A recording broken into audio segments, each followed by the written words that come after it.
we're not 100% confident right now, but you know that's why we made the test sessions to get a feel for the track and conditions. We've never ran in conditions like this, so we obviously are taking laps to try to figure it out. And, I feel pretty confident though. I think we're making the right move, and the car will go down the track. It may not be very quick, but we'll be all right.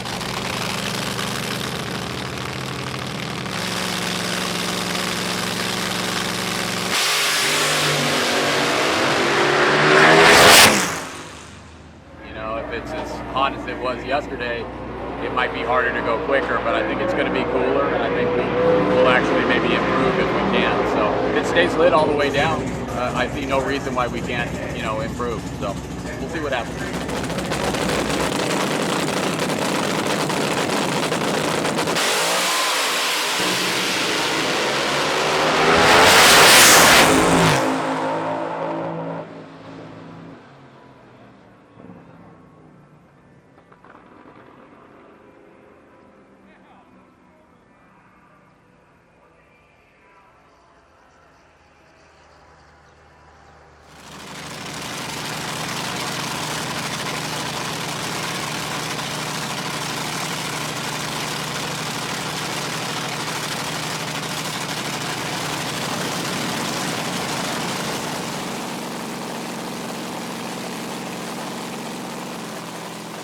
Yeah, the track's going to be a little tricky. It's hot as heck out here, so we're just going to try to go from A to B, maybe not set the world on fire, but just see if we can get down through there. Behind the starting line, Hester, 29 years old, of Visalia, California. Rick McGee and Daryl Tesler, the owners of this car. McGee, the tuner. And Brett Williamson driving for owner and tuner Mike Muller. One of the things that is interesting about these cars is the limitations placed upon them with the supercharger size and the fuel system volume.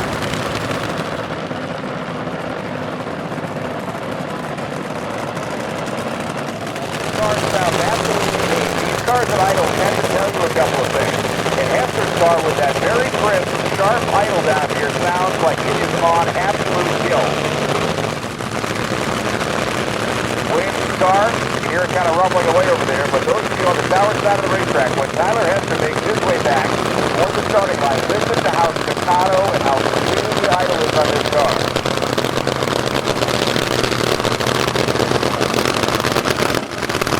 That is a thing of beauty.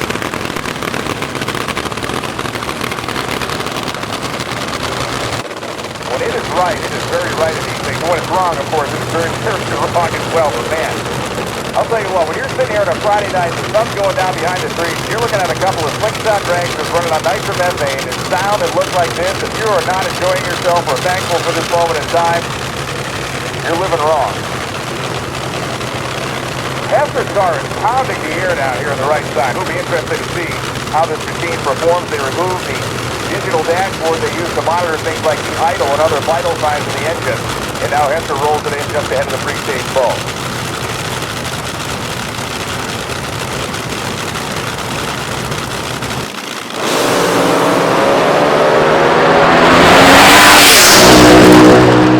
Everybody else, 581.9 at 253 miles an hour for Tyler Hester. A beautiful opening shot on a beautiful Friday night.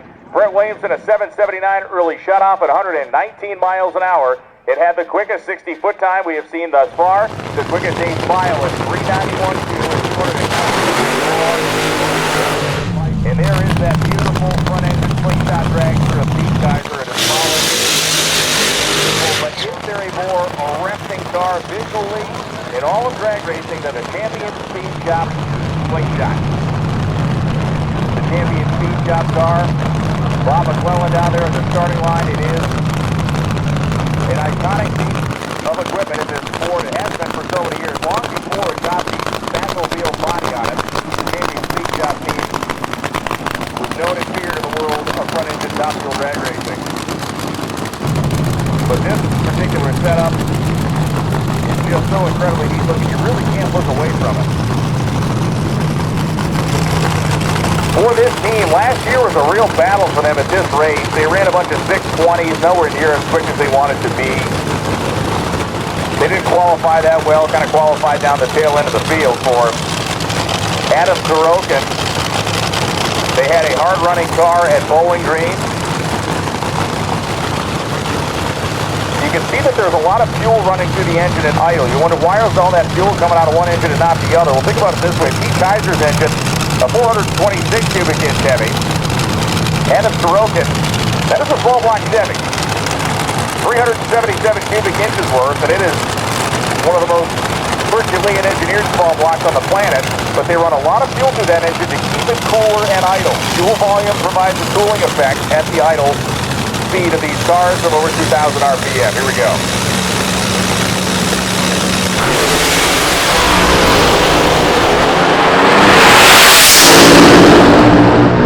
Great side-by-side run, 581.7, 248 miles an hour for Pete Kaiser to grab the number one spot by 2 measly stinking 1,000ths of a second from Tyler Hester. Sorokin roared to a 590 at 243, so they have officially thrown the monkey off their back for the struggles they had at this track last year. So Bobby, I know, you love the microphone. Tell us about the World of Drag Racing Day. First of all, congratulations on your world title last year. Oh, thanks, Scott. It was second one in a row. We're fortunate to have a good race car, and we're back to get 3 if we can do it. We ran good in Bowling Green, won that race, and we're here to win this one. When I talked to Sean Bowen about a month ago, he could have stayed home, Martin, Michigan, in his own backyard, just like you, drove thousands of miles to get here. Through trials and tribulations, had to have somebody pick you up in Twin Falls. You broke down, hurt the tow vehicle and all that. He is only 5 points behind you in the national points chase. He's racing for a championship just like we are. That's why they're here. They're not here for anything else. For sure. And this is such a big deal. Bobby Hilton following in the footsteps, of course, of the family heritage. This car has a lot of history back to the 1960s, I believe, and 1970s when Top Fuel was in its glory days. The Great Expectations name today. Of course, this is a car that I believe is number 3. So they've had a lot of different variations of this. They look far different than this in the early days. And looks like Weston says we're good to go. Thank you both for coming all the way to Idaho. More nitro, it's Top Fuel time. Number 1 meets number 2 in the world standings. And as you mentioned, Scott, they are separated by a measly 5 points. Points that can be certainly traded over the course of eliminations here at these Nightfire Nationals. I don't think it's too far on a line to say that John Bowen had the car to beat on race day at Bowling Green.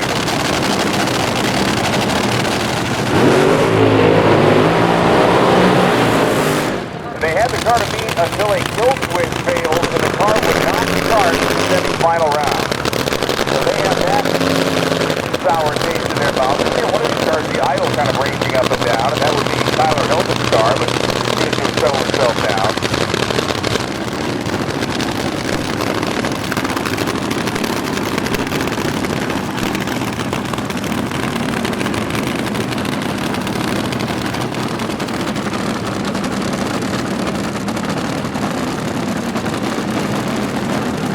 So we look at Hilton's car, and again you can see the raw fuel out of the pipe. The Violator team out of Michigan using a 413 cubic inch, 426 style Hemi from Brad Anderson. A 416 cubic inch combination for Tyler Hilton and the Great Expectations car. Tyler's dad, Bobby, is standing out in front of the car waving him in. You might notice the walking boots he has on his leg.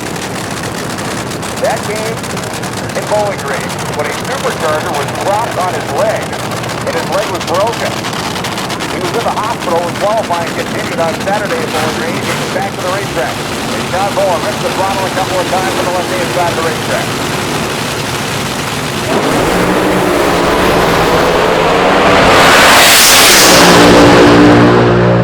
To the house goes 582.5 at 245 miles an hour. A 102.60 foot time for Tyler Hilton. The car did not 60 foot in the way that they would have wanted. So the cackle of a 426 cubic inch supercharged nitro burning Hemi fills the air once again at Firebird Raceway.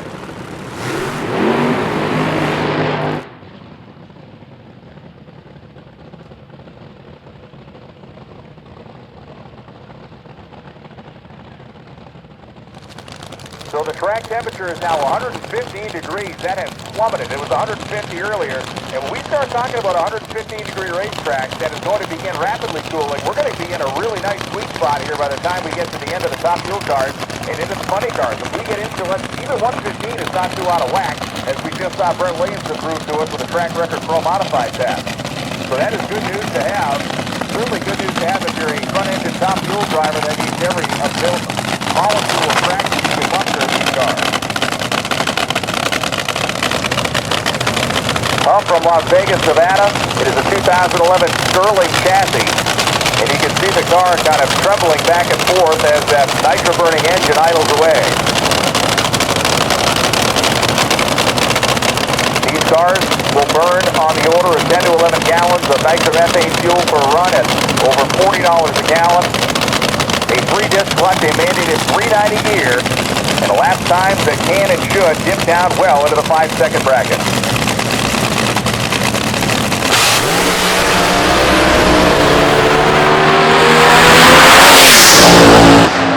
Wrestling the car to the stripe, he goes 6:27.9 at 220 miles an hour. You heard the RPM come up down there late in the run.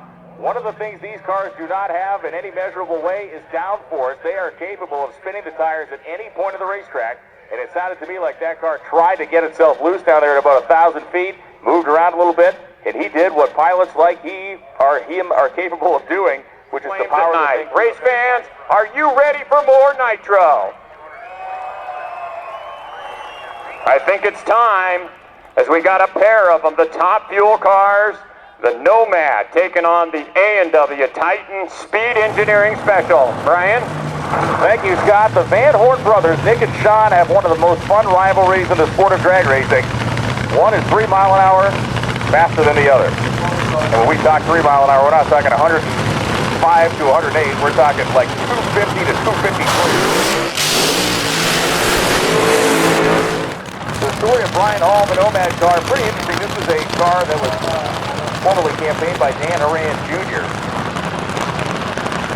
392 style Hemi.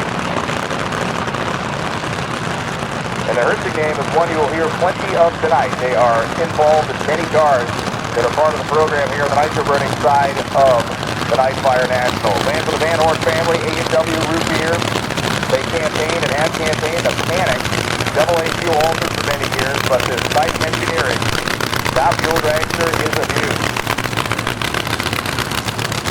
Titan Speed Engineering has been a part of the nostalgic drag racing movement, the nostalgic drag racing world, since such a thing existed in the 1990s. You can see the A&W logo on the canard wings, those very small wings that jut out ahead of the rear tires on Sean Van Horn and Brian Hall's car. That is the only place these cars really receive any downforce. The front wings, of course, do provide a small amount. But unlike a modern-day top fuel dragster with that massive dump truck-sized wing hanging out the back of it, these cars do not have any of that, nor do they have a tire size that lends itself to being hooked to the racetrack for the entire length of the run. These drivers are steering these cars from end to end, and Brian Hall and Sean Van Horn are both going to try to shoot that 627 right off of the scoreboard here and go to number 1.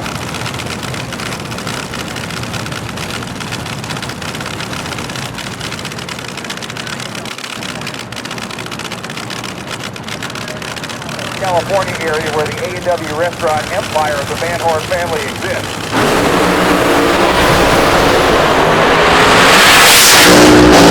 Brian Hall is fighting his way down the racetrack, 595 at 235 miles an hour for Brian Hall, an adventuresome run at that. Sean Van Horn stepped on the gas and the car put a cylinder out on the right side of the engine, meaning it was only running on 7 holes. Now it did pick it back up again when it was going down course, but it manages a 643 at 199 miles an hour. The 60-foot times indicate the fact that he had a cylinder out. Hall's car went to 60 feet in 1.09 seconds, whereas Van Horn's car took 119, showing that it was a little weak early, and it did pick up the hole again, running with... Well, you know, we got an all-new combination. Changed everything in this car from last year, so we don't really have a grasp on what's going on. We just kind of wanted to start off a little soft. We hit the test session earlier in the week. Started really soft. It was really kind of really slow, and we're just kind of easing into it, trying not to burn up a bunch of parts. I feel like we might be able to improve on that just a little bit for the next round. We don't have a race pack on the car this weekend. It took a dump, I guess, in the trailer on the way here. It was working at home, and now we don't have any data, so we're doing it the old way. We're just going to read plugs and take the pistons out and look at them and hope for the best. Going to shoot for maybe like a low 80 this next round and try to get up in the top half of the field. And we'll go from there. We'll see what happens.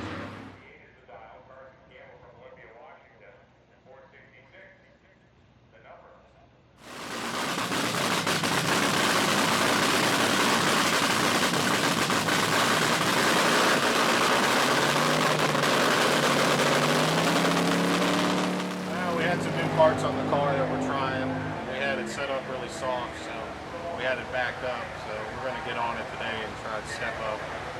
We got the car that can do it. We just got to make some changes up here in this altitude, and it's really hot. So we're just kind of trying to find our line right now and get a good run on the board.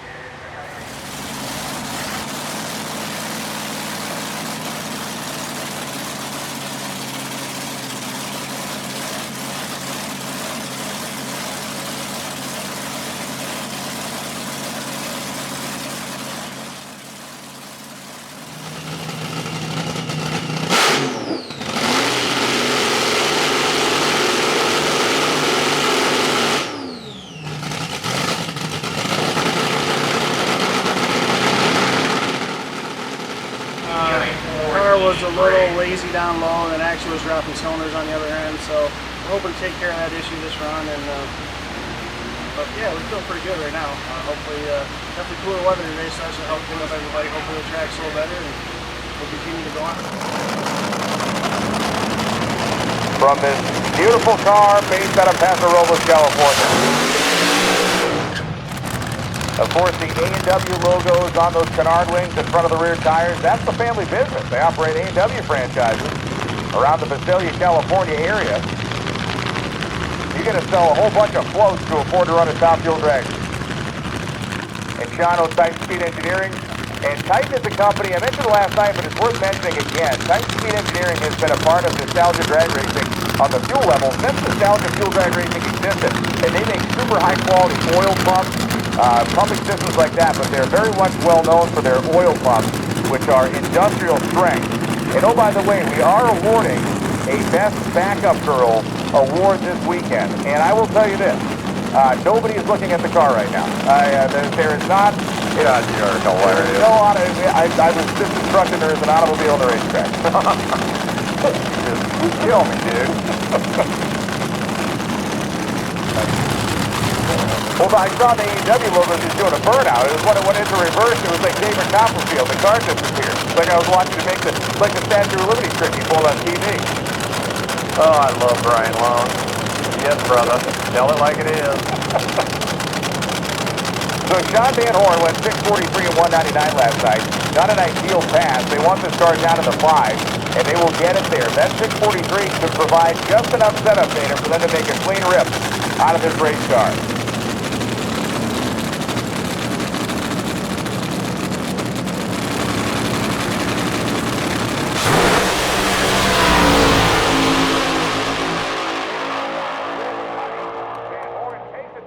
Smokes a piston at the top end, but goes 610 at 258 miles an hour. And Van Horn, we've been reported on a no-shoot situation down there at the big end of the racetrack. He went through at 258, and we can see the dirt flying at the top end as Van Horn has exited the racing surface off the top of the racetrack.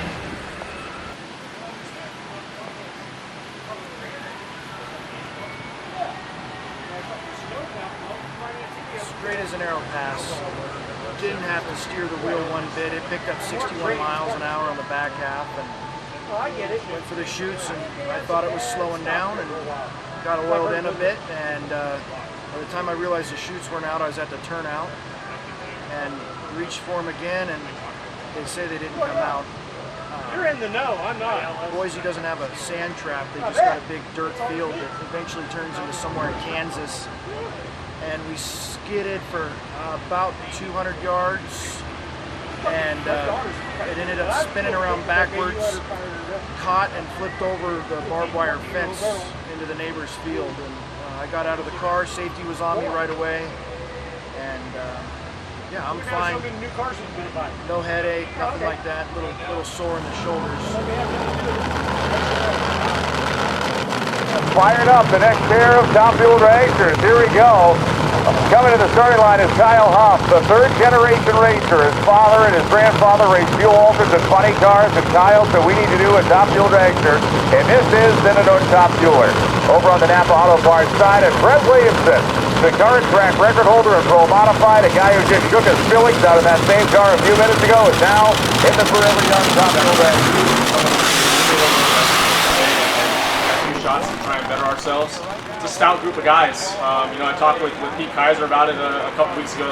This is a stout group and it's going to be a stout field. We're confident here, confident that we're going to get this thing in the show. And I had to do a little motor change last night, but everything should be the same, and we'll see what happens from here. A fantastically good setup for this team to be able to lean on the car even harder. Brett Williams' car went out and broke the tires last night, so it's very narrow. Losers six of these cars are required to run. They are limited in the size of their fuel pumps. They are obviously highly limited in the downforce created by just those small canard wings in front of the rear tires and a very small wing in front of the front wheel. Dave Uehara chassis for Brett Williamson, built in 2014 with an Alan Johnson Performance Engineering 426 style Hemi, measuring 417 cubic inches. Welcome to the world of 2024. We got a guy holding onto the ejector hat, a guy adjusting the idle, and a guy videotaping with a cell phone.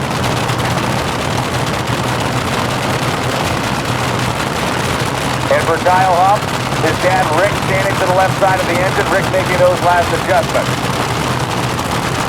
Both teams are ready to run.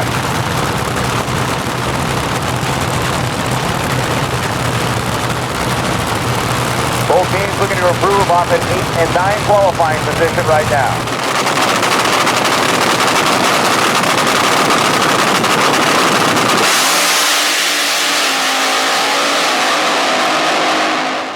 Machine, he is going to make a much better pull. How about a 590 at 247 miles an hour?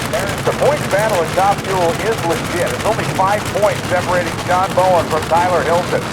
Talk about the seriousness and commitment of these teams for Sean Bowen. They are from Michigan. They could have raced in Martin, Michigan this weekend and stayed very close to home, but they are chasing a world title. They came all the way out here to Boise, Idaho to do it.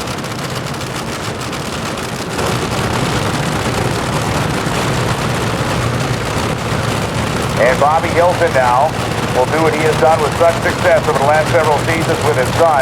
Place that car just at the precipice of the pre-stage being. Brian Hall is now free-stage. If you want to go number one, you're going to be better than a 581. That's where Pete Kaiser lives right now.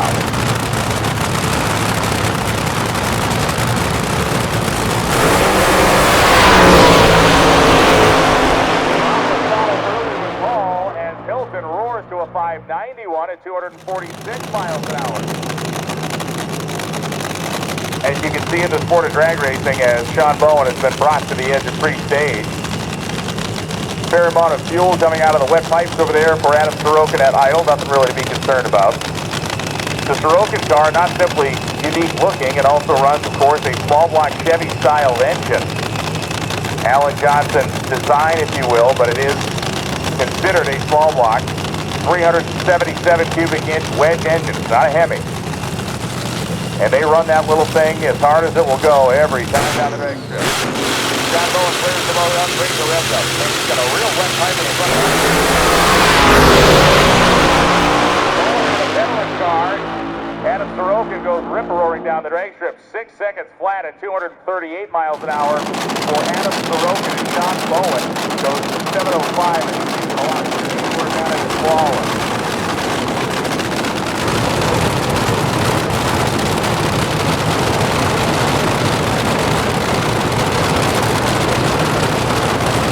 Tyler Hensler out of Visalia, California.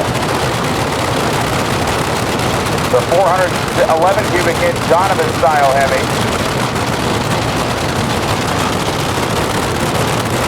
And both cars have been set up to go. Final pair, Top Fuel qualifying session 2.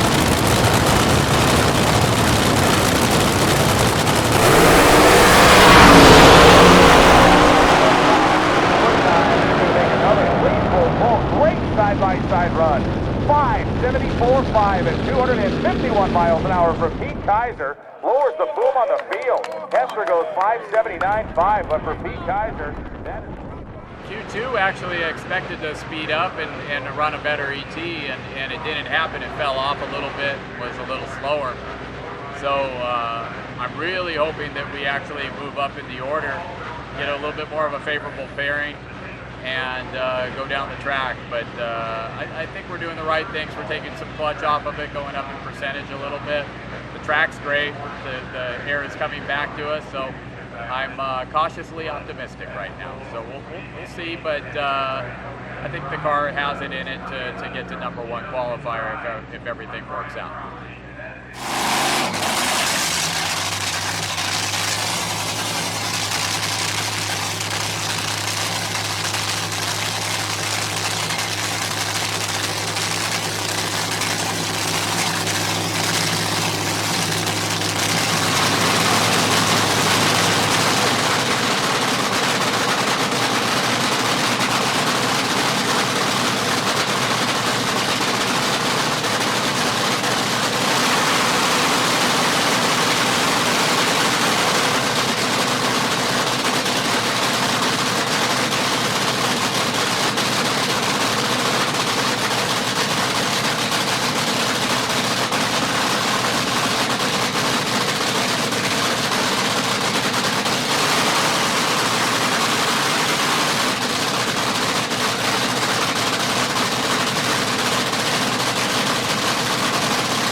Track, you pull some away, you get just as aggressive up here, right? Because you don't want to shake the tires. Yeah, we don't pull nothing away. We just hop it up to making sure it burns everything down there. Because the key to it, this is just me being a novice, not a tuner, but an announcer, a novice announcer. The key is if you can get the 100 feet and get it up on the tire and get that thing steamrolling and avoid the shake, right? I mean, that's, if you pull power away from it, it's going to shake. Yeah, that typically if you don't have enough clutch and power at it, it'll start shaking the tires pretty good. So when did you start drag racing? Were you just a young guy? I started actually out here in the nostalgia world in '89. And then I started driving the car in '98. And then I jumped out of the seat, I don't know, 3 or 4 years ago, and I put my nephew in the car. Do you miss it? Not really. I can concentrate on more of the other stuff now that I wasn't before, tuning and driving. That makes, you know, because every move you make outside, you know what you did. So you're paying attention to everything that you changed. Where he knows what I changed, but it doesn't necessarily know what's going to happen. I would assume the first time that you watched it go down the racetrack and you weren't in the seat, that had to be a bit of a different experience because you had zero control after it leaves the starting line. I was very nervous, to say the least. It really put the butterflies in me. You know, when you drive one of these things, the butterflies never really come. You step out of the car and put somebody else in it, they come. So it's been a challenge, but he's done a hell of a job. Tell us about the motors. Tell us about the footprint of the tire, because it's a very small width of a tire. These Top Fuel cars are very unique, very much like the way they would have been originally with all the modern safety equipment. The motors have been updated. There's lots of new equipment that's gone into them, but it still retains a lot of the original aura of Top Fuel. Yeah, out here we have a lot of restrictions. So we're limited to a 671, 14% over, a 20-gallon a minute pump, a 12-inch tire. Well, it's actually, they've made it a 13 now. A gear, you can't numerically go any lower than a 390. that's the battles we, fight out here because we don't have enough fuel pump for what we're doing. So you got to be, let's call it conservative, and not burn it up, or try not to burn it up, but give it what you can. Because you don't want it to go lean. I mean, that's kind of the death end of a combination, so you got to keep feeding it fuel, right? Correct. Yeah, you got to run it rich enough and not pull the motor too hard and make a lean condition and then start burning pistons. But then that's when the catastrophic happens. And then it's totally different when you come up here when it's 6,000 feet of corrected air compared to running at Bakersfield, which could be not that many 100 feet above sea level, right? Yes, it can be as low as 300 and as high as 3,000, depending upon the year, depending upon how the weather came in, the water drains, and everything else that comes with it. Because running in March or running in October at the Hot Rod Reunion, you come to Firebird, 2,700 feet of corrected air. That's on a perfect day. That's like 50 degrees here, right? Like early April or late October. We rarely get that. Now at this year's Igniter, it was fast conditions because it was low 60s. Corrected altitude was like 2,900 to 3,000 feet, which is like almost sea level for us. But for you guys, you come up here, there's not a lot of oxygen in the air.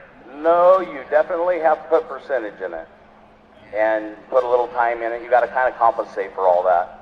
So what is the common number? Maybe everybody runs a little different percentage when you're talking about the mixture of nitromethane to methanol. Well, the problem is everybody runs different compressions. So the higher the compression, it works with you in altitude. It works against you at sea level. You just have to pull a bunch of percentage out of it, where here we run a low compression motor, so we have to run a bunch of nitro. We're really not set up for here, but we do decent, so as of right now, yeah, we got a pretty healthy load. People you race against, just by people who hold the same license you do. Well, good news there, Brian. We're going back after it. Here's a guy that's trying to qualify for his first ever Top Fuel race. Got his license this afternoon, and how about that? Pretty cool deal, coming all the way from Calgary, Alberta, Canada, in a car that has been recreated and painted just like it would have been like in the 1960s, early 1970s. It is one cool piece. It really is. Goes on to the next level. Brendan Murray painted this car, the main Top Fuel racer from the west coast of California. You can see the Hilton family looking on, the Hilton team looking on. He bought this car from Bobby Hilton. As the cackle of Top Fuel drag racing fills the air on Saturday night at Firebird Raceway. Here comes Kevin.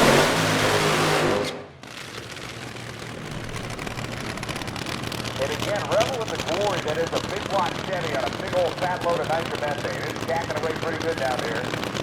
This would be the first ever Top Fuel field, as Scott told us, that Kenny ever qualified for and will qualify for when he puts this run through.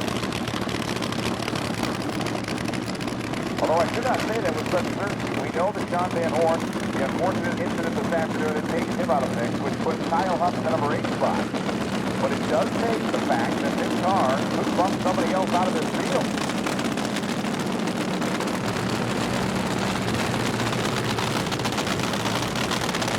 Such a great looking piece. Emotional Distress, the name of the car. The classic, very small wing tucked between those front tires. One of the minority of cars here this weekend that runs the full body.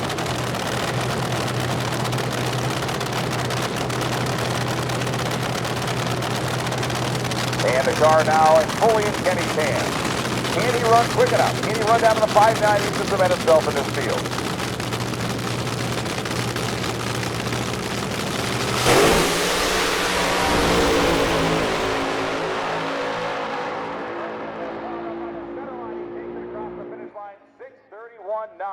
At 231.75 miles an hour for Kenny in the Emotional Distress Top Fuel dragster. So Brian Hall and Kyle Huff qualifying 7th and 9th right now. Huff has not cracked the 5-second barrier this weekend. Brian Hall is going to best of 595.3 at 235 miles an hour.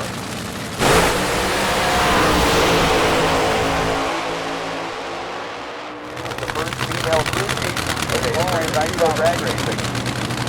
Give us a right-hand wrench, but Allison Lee was the woman who was responsible for the tune-up of this car.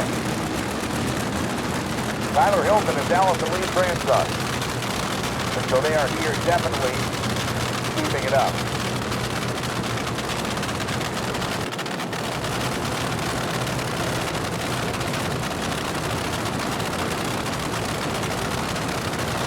So Mike Fuller, the car owner of the red shirt, points his driver, Brent Williamson, ahead.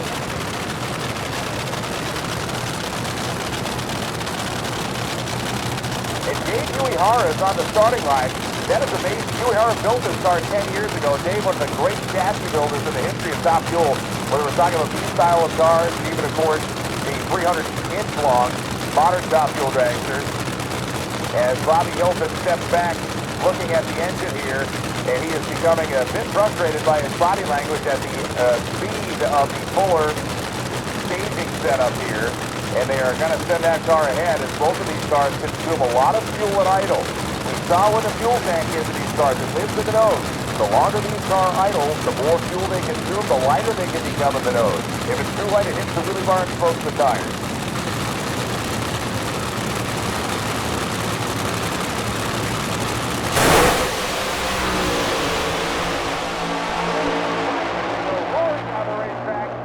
Goes 573, wanted 252 miles an hour. For Brent Williamson, goes 573.7 at 254 miles an hour. The black and gold livery of Bob McLennan's team. They work very, very hard on this car, and they do so at a very high level. Sean Bowen, Mike Bowen, and Scott Bowen. It is a family affair for the Violator team out of Michigan. Can Bowen crack the 570s and can...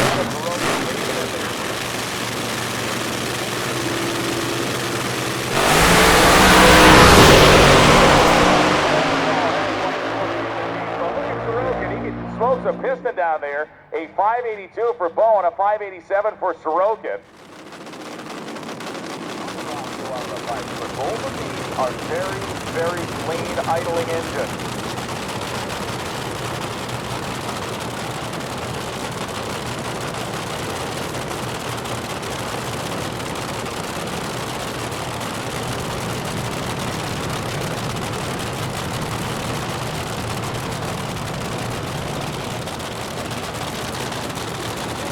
Both cars now inching ahead. Pete Kaiser and Tyler Hester to put an exclamation point on this qualifying session of Top Fuel Eliminator.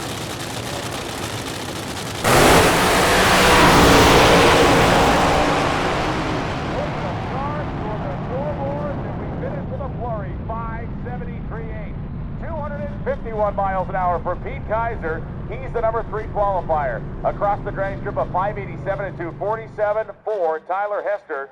Stays the number 4 qualifier. Feel good. We got 3 good runs in, but man, I was disappointed at that 73 last night. I thought it ran like a 69 or 70.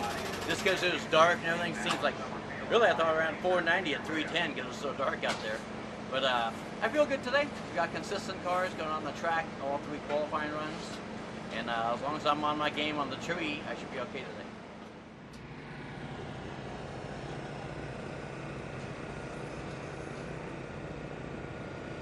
I don't know. This is going to be a crapshoot. We got Kaiser. Kaiser runs really well out here. He's run really well this weekend. And we actually last night kicked a rod on our 87 run. And so we're trying to fix things and get close to what he can run. So we're asking a lot. We're trying to come down a 10th right now from where he's at. So it'll be tough, but you know, they don't write them on paper, so we'll see what happens.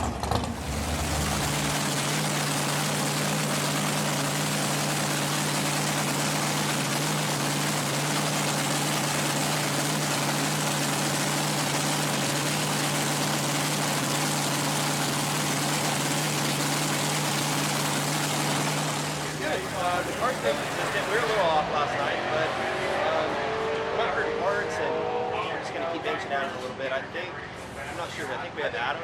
No, maybe, I don't know if we had first round actually. But yeah, we'll pluck away at it and see what happens.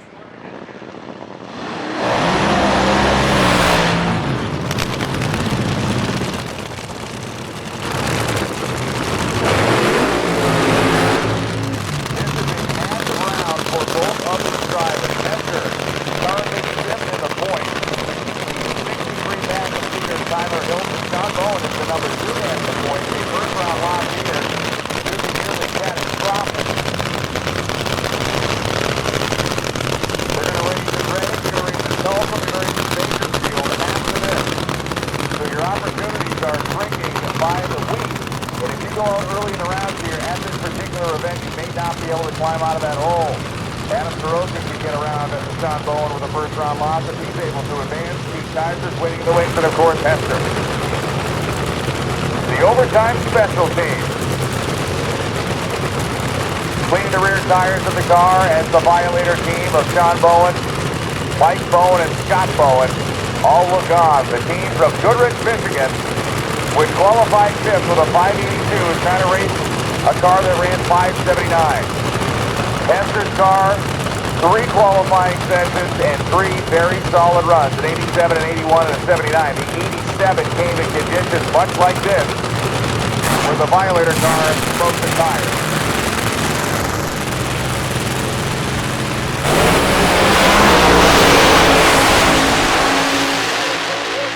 Over by the wall, and it is going to be Tyler Hester. Hester goes 592.7, the overtime special at 245 miles an hour, as Sean Bowen a 633.8 at 186.77.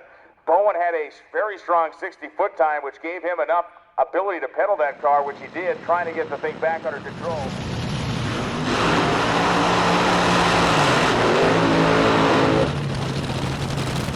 Burnouts on a 2 nicer burning Jimmy's bolt of about 420.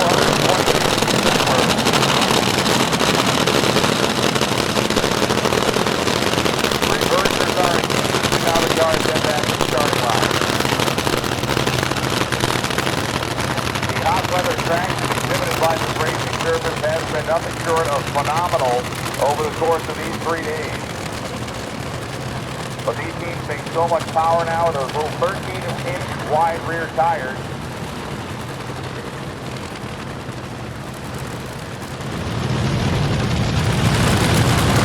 See the idle calm down there by Hilton's father, Bobby, as he just pressed the butterfly shut a little tighter to bring the idle down some.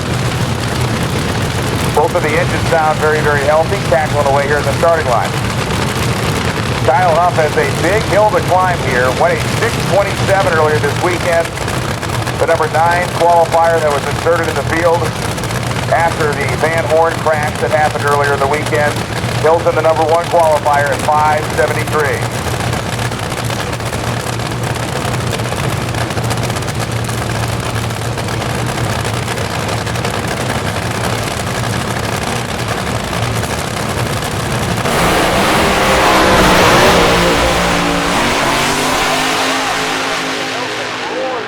Track 575.9 at 254 miles an hour. Clean as a whistle down there for Hilton. And you saw Huff step on the throttle in the car, go up into smoke on the Napa Auto Parts side of the racetrack, launching like a mid-60s slingshot drag.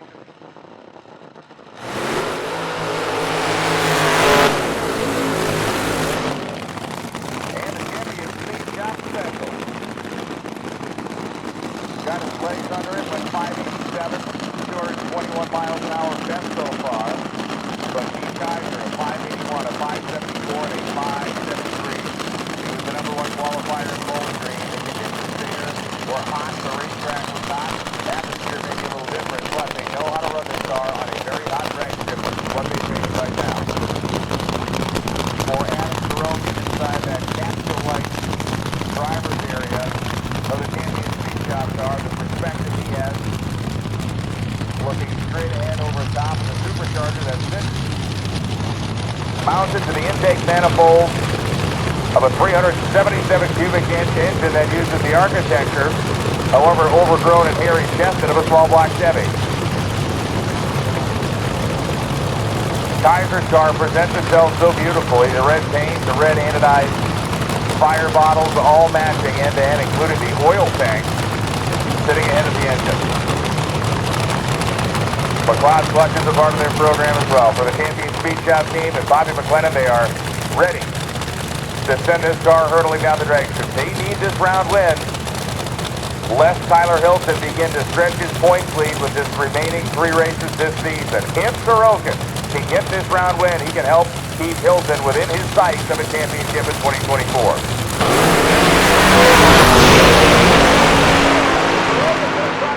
But it's a misfiring engine for Sorokin, and it's Kaiser. 6 flat at 244 miles an hour. Pete Kaiser pedaled the race car like the pro that he is before 330 feet, kept the car centered, and goes 6 flat at 244.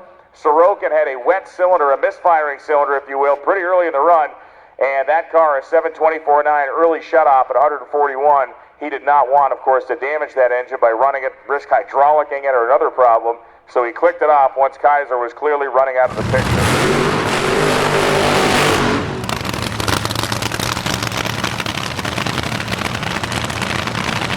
That is the burnout of Brett Williamson. He's forever young, top jeweler of Mike Fuller here right side. And Brian Hall of Rio Hospital, California, the Herstig Motorsports, no leader.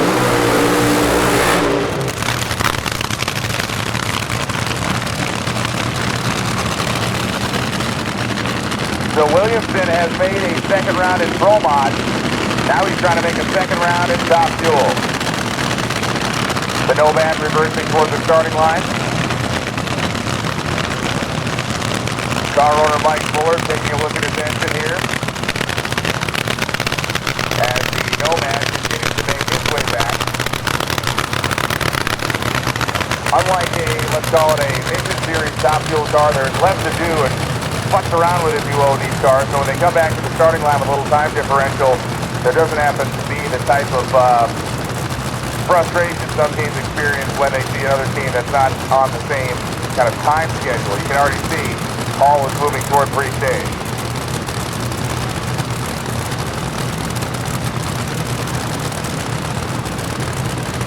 The full-body Huey Harachaski car of Brett Williamson and the exposed tubing, just the cowl body for Brian Hall, a car built by Keith Bergen, the Napa Auto Parts side.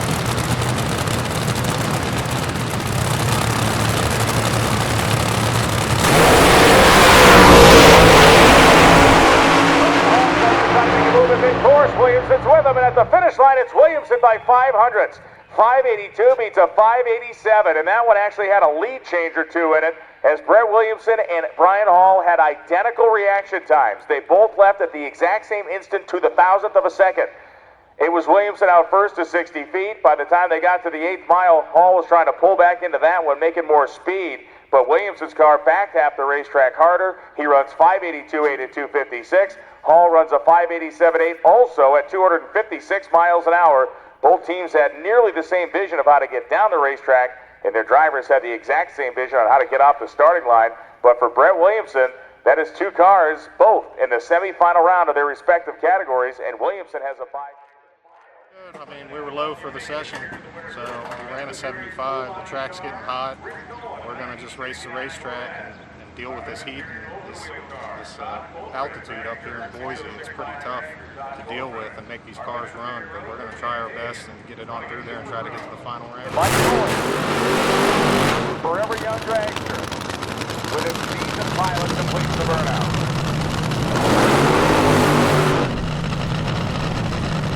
Feel good. I was putting too much clutch in it. I was trying to go a high 60 right there, and just shook the car to pieces. Had to pedal it, short shifted, and I took timing out of it, just trying to get down there. I feel good about next round though. Just trying to run like a low 70, maybe a mid 70. Yeah, reverse move. Picked up a little bit of velocity here.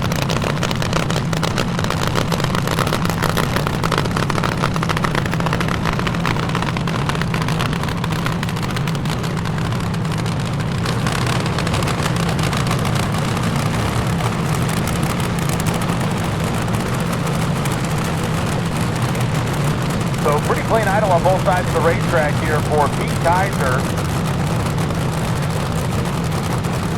Coming in here as the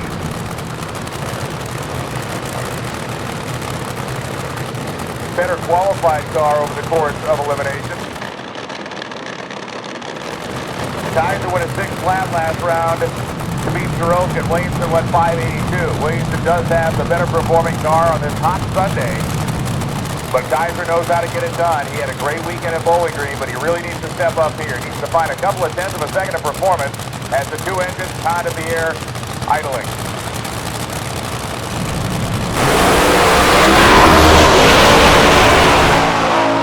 The car sideways, and it's going to be Williamson. Brett Williamson's going to two final rounds here in Boise, Idaho. This is amazing. 627 at 249 miles an hour. You heard the engine of Kaiser's car just buzzing to the moon out there as he tried to get it to calm down and regain traction. But Brett Williamson.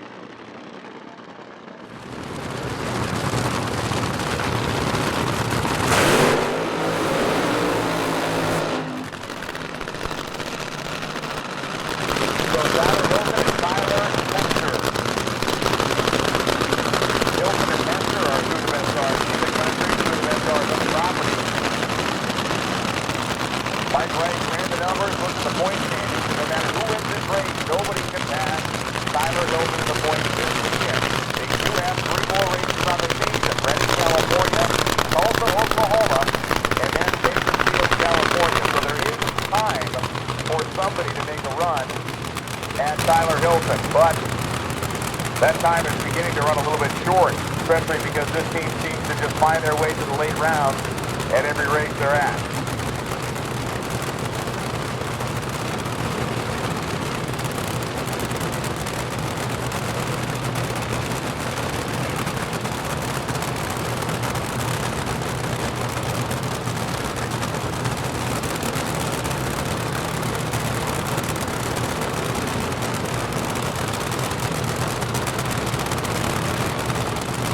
Tire scrubbers get their job done. The overtime special on one side and great expectations free on the other.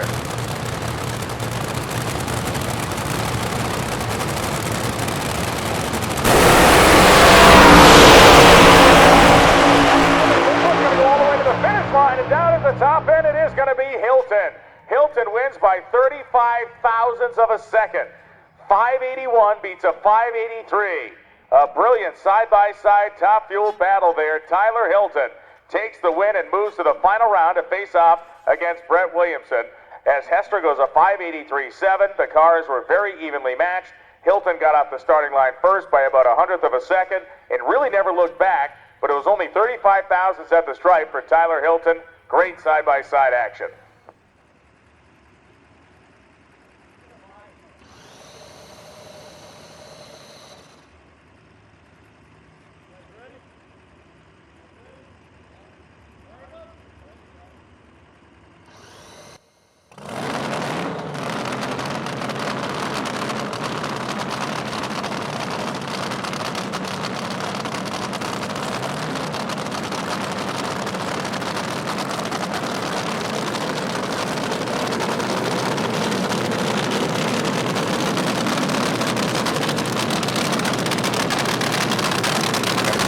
He is the points leader now. He was he has grown.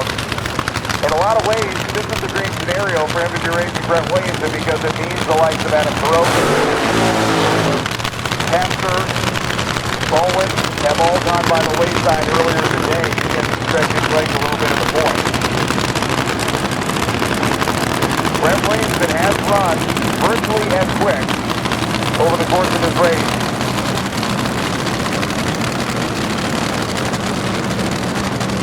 as Hilton has run. They come into this round, Hilton having gone a 581.7 in the win. Williamson had that tire smoking kettling fest that got him here. We watched funny cars go down that left lane. There is no problem with it. It's just a hot racetrack that everybody's been trying to manage over the course of the day. Bobby Hilton with his walking cast on makes his last adjustment. Mike Fuller overseeing his team watches them finish up on their side of the racetrack in the Forever Young car. Brett Williamson came up short in the Tromont final. See if he can go and make it a push for the afternoon as far as wins.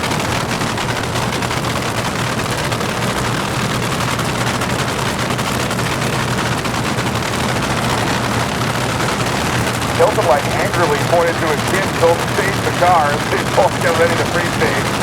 and now put him all the way in there.